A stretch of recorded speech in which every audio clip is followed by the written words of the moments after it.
আসসালামু আলাইকুম সুপ্রিয় দর্শক, সময় সংবাদে আপনাদের স্বাগতম। শুরুতেই জানিয়ে দিচ্ছি সংবাদ শিরোনাম।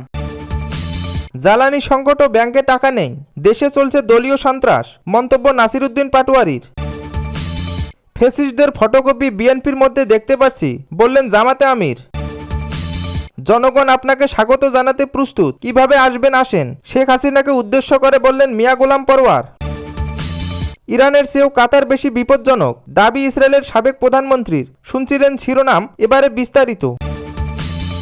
জ্বালানি সংকট ও ব্যাংকে টাকা নেই, দেশে চলছে দলীয় সন্ত্রাস। প্রধানমন্ত্রী তারেক রহমান ইতিমধ্যেই সরকার চালাতে ব্যর্থ হয়েছেন বলে মন্তব্য করেছেন জাতীয় নাগরিক পার্টি এনসিপির মুখ্য সমন্বয়ক নাসিরউদ্দিন পাটোয়ারী। তিনি বলেন, ঘরে গ্যাস নেই, বিদ্যুৎ নেই, শুরু হয়েছে জ্বালানি সংকট, ব্যাংকে টাকা নেই এবং পুরো দেশ জুড়ে চলছে দলীয় সন্ত্রাস। রোববার 2 আগস্ট জাতীয় প্রেস ক্লাবে আব্দুস সালাম হলে বাংলাদেশ লেবার পার্টি আয়োজিত জান দেব জুলাই দেব না শীর্ষক আলোচনা সভায় তিনি এসব বক্তব্য দেন। নাসিরউদ্দিন পাটোয়ারী বলেন, ভারতে মোদি যেভাবে কথা বলেন, বাংলাদেশেও আমরা সেই কথার প্রতিধ্বনি শুনছি। অনেকে বলেন দেশে নাকি আবার ফেসিবাদ আসা শুরু করেছে। আবার কেউ কেউ প্রশ্ন তোলেন 5 মাসে কিভাবে তা সম্ভব। আসলে ফেসিবাদ নতুন করে আসেনি, ফেসিবাদ আগে থেকেই রয়েছে এবং তারেক রহমান এখন সেটির উপর বসেছেন। আগে এই ফেসিবাদের চেয়ারে ছিলেন শেখ হাসিনা, কথা ছিল ফেসিবাদের চেহারা ও চেয়ার দুটোই বাদ যাবে এবং ব্যবস্থার পরিবর্তনের মাধ্যমে দেশ গণতান্ত্রিক হবে। কিন্তু তারেক রহমান সেই পথে না হেঁটে সন্ত্রাসের পথ বেছে নিয়েছেন। তিনি আরো বলেন,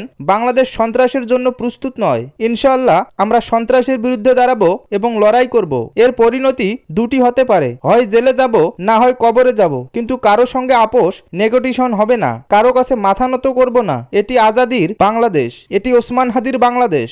নাসিরউদ্দিন পাটোয়ারী বলেন, 24-এর গণ অভ্যুত্থানের পর আমরা এক গণতান্ত্রিক বাংলাদেশের যাত্রা শুরু করেছিলাম, কিন্তু সদ্য সমাপ্ত নির্বাচনে সেই গণতান্ত্রিক প্রক্রিয়া ব্যাহত হয়েছে। ব্যর্থতার সেই জায়গা থেকে উঠে দাঁড়িয়ে আগামী স্থানীয় সরকার নির্বাচনে আমরা গণতন্ত্রের চর্চা নিশ্চিত করতে চাই, তবে সেই পথে আমরা ফের হোঁচট খেয়েছি। তিনি আরো অভিযোগ করেন, আপনারা জানেন বিএনপি একটি নির্বাচনী টিমে শামসুল আলম নামে এক ব্যক্তি ছিলেন, তাকে এখন অতিরিক্ত সচিব হিসেবে চুক্তিভিত্তিক নিয়োগ দেওয়া হয়েছে। মূলত 5 বছর পর যে নির্বাচন হবে সেটির জন্য এখন থেকেই তাকে প্রস্তুত করা হচ্ছে, যাতে তিনি সচিব পদ থেকে নগ্ন হস্তক্ষেপের মাধ্যমে আরেকটি ডামি নির্বাচন পরিচালনা করতে পারেন। তিনি আরো বলেন, তারা বাংলাদেশের গণতন্ত্র চায় না, তারা এখন আয়তন্ত্র চায় এবং একটি ফেসিবাদী কাঠামোর মধ্যে থাকতে চায়। দ্বিতীয়ত, আমরা শুরু থেকেই এই সংসদে শাহাবুদ্দিনকে অপসারণের দাবি জানিয়েছিলাম, কিন্তু তারা তা করেনি। 5 মাস পর এখন তারা চিন্তা করছে আগামী যে নির্বাচন হবে সেখানে নির্বাচন কমিশনের নিয়োগ সংক্রান্ত বিধিমালা অনুযায়ী রাষ্ট্রপতির একটি ভূমিকা থাকে।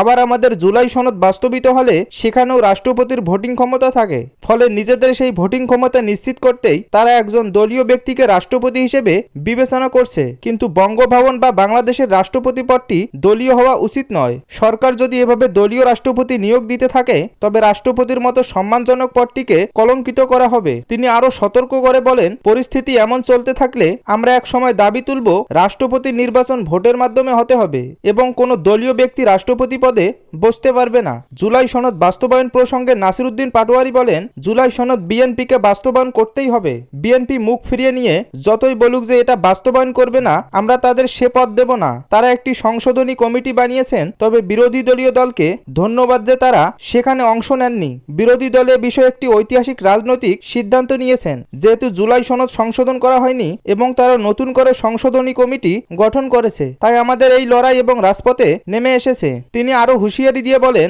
রাজপথে আমরা সংসদের সামনে উপস্থিত হব, আর যেদিন উপস্থিত হব সেদিনই বাংলাদেশ জুলাই সনদ বাস্তবায়ন করে ছাড়ব ইনশাআল্লাহ। আলোচনা সভায় আরো বক্তব্য দেন জাতীয় সংসদের বিরোধী দলীয় নেতা ও বাংলাদেশ জামাতে ইসলামীর আমির Shafiqur Rahman, liberal democratic party এলডিপির সভাপতি কর্নেল অবসরপ্রাপ্ত অলি আহমদ বীর বিক্রম, লেবার পার্টির চেয়ারম্যান মুস্তাফিজুর রহমান ইরান প্রমুখ।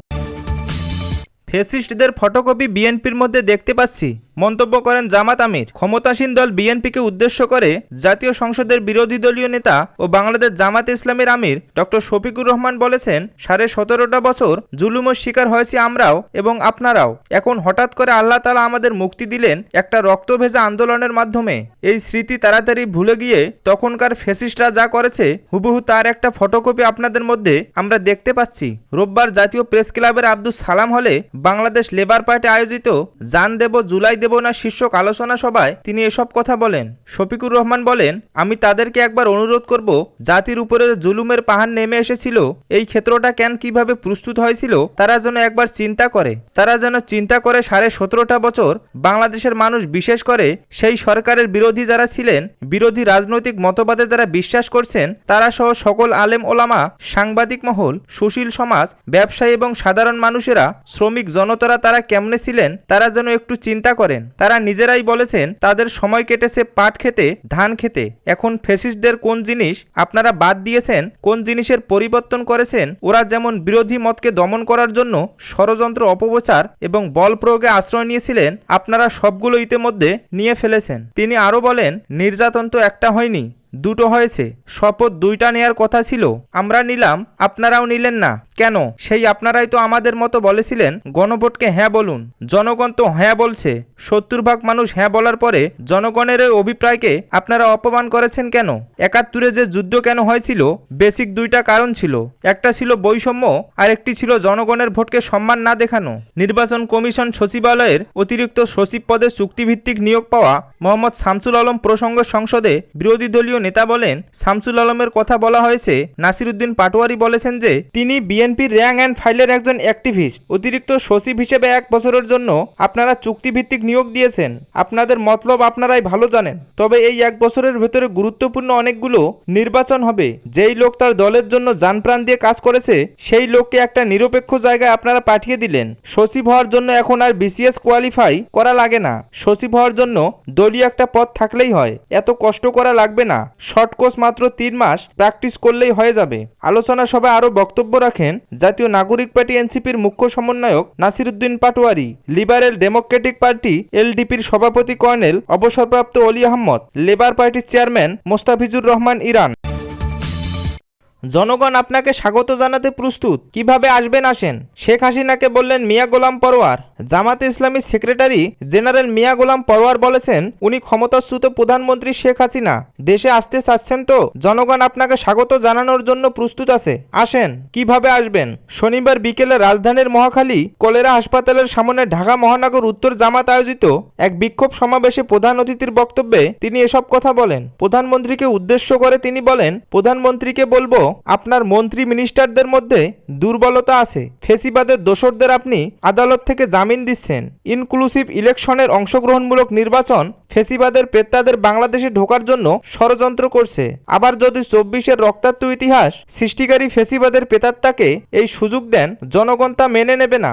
জুলাই অভ্যুত্থানের রক্তের স্মৃতি দেশের মানুষ ভুলেনি উল্লেখ করে গোলাম পরোয়ার বলেন, কিন্তু ভুলে গিয়েছে সেই জুলাই বিপ্লবের সুবিধাভোগী ক্ষমতাসীন দল বিএনপি। তা না হলে সংসদে দাঁড়িয়ে বিএনপির এমপিরা কিভাবে বলেন এত জুলাইয়ের বক্তৃতার দরকার কি? অথচ জুলাইয়ের বিপ্লব না হলে তারা এমপি মন্ত্রী হতে পারত না। আজকে সরকারের প্রতি আহ্বান জানিয়ে তিনি বলেন, গণভোটের গণরায় কার্যকরের জন্য পার্লামেন্টের সংবিধান সংস্কার পরিষদের আহ্বান করুন। 84টি সংস্কার সম্পন্ন করুন। সংবিধানের তফসিলে অন্তর্ভুক্ত করুন। তা না হলে রাজনৈতিক সাংবিধানিক বিতর্ক যদি পার্লামেন্টে নিষ্পত্তি না করেন, আমাদের আর কোনো পথ থাকবে না। 70 ভাগ লোকের কাছ থেকে রাজপথে তার ফয়সালা হবে। সমাবেশ শেষে মহাখালী থেকে একটি গণমিছিল বের করা হয়, যা তেজগাঁও তিব্বত মোড়ে গিয়ে শেষ হয়। সমাবেশের কারণে বিকেল 4:30 থেকে 2 ঘন্টা মহাখালী সড়কে তীব্র যানজটের সৃষ্টি দেখা যায়। ইরানের চেয়েও কাতার বেশি বিপজ্জনক দাবি ইসরায়েলের সাবেক প্রধানমন্ত্রীর। ইসরায়েলের সাবেক প্রধানমন্ত্রী নাফতালি বেনেট দাবি করেছেন, বর্তমান পরিস্থিতিতে ইরানের তুলনায় কাতারও ইসরায়েলের জন্য বেশি বিপজ্জনক। একই সঙ্গে তিনি প্রতিশ্রুতি দিয়েছেন, চলতি বছরের নির্বাচনের পর ক্ষমতায় এলে কাতারকে আনুষ্ঠানিকভাবে শত্রু রাষ্ট্র ঘোষণা করবেন। শনিবার চ্যানেল 12-এর এক অনুষ্ঠানে বেনেট বলেন, ইরানের ক্ষেত্রে সবাই জানে, তারা বলে আমরা ইসরায়েলকে ধ্বংস করব, কিন্তু কাতার ভিন্নভাবে কাজ করছে। তিনি অভিযোগ করে বলেন, কাতার 2023 সালের 7 অক্টোবরে হামলায় অংশ নেওয়া হামাসের নুকবা বাহিনীকে অর্থায়ন করেছেন। এছাড়া তিনি কাতার ভিত্তিক সংবাদ মাধ্যম আল জাজিরা এবং যুক্তরাষ্ট্রের বিশ্ববিদ্যালয়গুলোতে কাতারের প্রভাব নিয়েও সমালোচনা করেন। বেনেট আরও অভিযোগ করেন, কাতার ইসরায়েলের নিরাপত্তা ব্যবস্থার ভেতরেও প্রভাব বিস্তারের চেষ্টা করছে। এ প্রসঙ্গে তিনি কথিত কাতার গেট কেলেঙ্কারি উল্লেখ করেন, যেখানে প্রধানমন্ত্রী বেনিয়ামিন নেতানিয়াহুর বর্তমান ও সাবেক কয়েকজন সহযোগীর বিরুদ্ধে কাতারের ভাবমূর্তি উন্নয়নে অর্থ গ্রহণের অভিযোগ রয়েছে। এ অভিযোগের বিষয়ে তদন্ত চলমান রয়েছে। তার ভাষায়, কাতার আমাদের বিরুদ্ধে কাজ করছে এবং ভেতর থেকে বিষ ছড়াচ্ছে। তিনি বলেন, কাতারকে এখন শত্রু রাষ্ট্র হিসেবে ঘোষণা না করায় দেশটির পক্ষে কাজ করা আইনগতভাবে নিষিদ্ধ নয়, যা তিনি নিরাপত্তার জন্য ঝুঁকিপূর্ণ বলেও দাবি করেন।